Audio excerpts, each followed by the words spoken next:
Hi, welcome back. You're still watching Markets and Macro on CNBC TV 18, and this is the second hour of the show, and we're back to normal coverage after Dr. Rangarajan's press conference, and the markets too have bounced back from the initial little bit of a dip that we saw.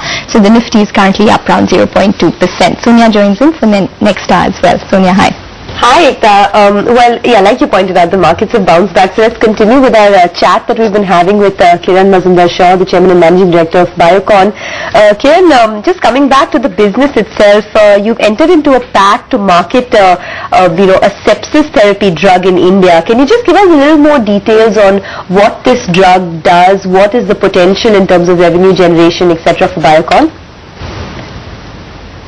Well, first and foremost, I want to clarify that this is not a drug, but really a drug device that helps, with sepsis treatment, where you basically, remove the cytotoxins, the cytokines that are really involved with the sepsis process.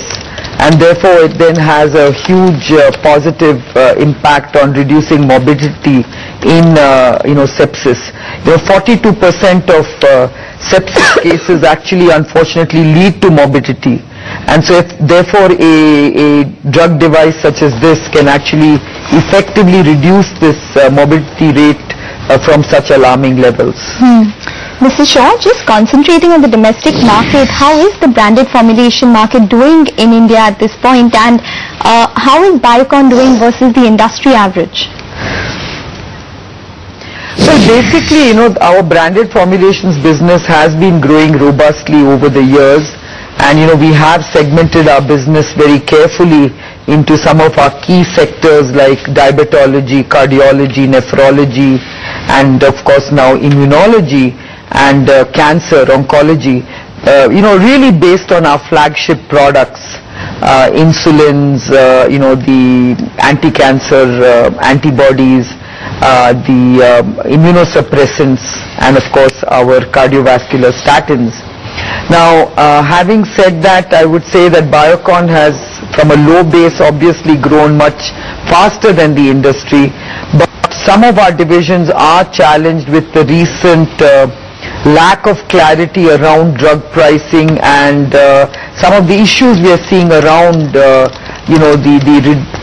reduction in the commissions being paid to pharmacies and the distribution agencies. So I think this has impacted the whole country in terms of the growth rates. There's been a lot of forced drug pricing on industry, which I'm very concerned about. Not that it has impacted us, but I'm really concerned that many of these essential drugs are going to pose severe challenges to Indian companies. Many companies have stopped manufacturing many of these essential drugs. It's going to lead to much higher costs because we are ultimately going to import these. So, I think the government needs to look at these issues far more prudently than it has been doing thus far, which is really about taking knee-jerk reactions to activism and other kind of welfare measures that seem to be the call of the day. Okay. Coming back to Biocon's financials itself, Kiran, in the quarter gone by, Biocon grew at a scorching pace. There was a 22% growth in the revenues. The margins were quite strong as well. Without getting into specifics in terms of guidance, do you think that kind of pace can be sustained in the quarters to come in both the revenues as well as in the operating performance?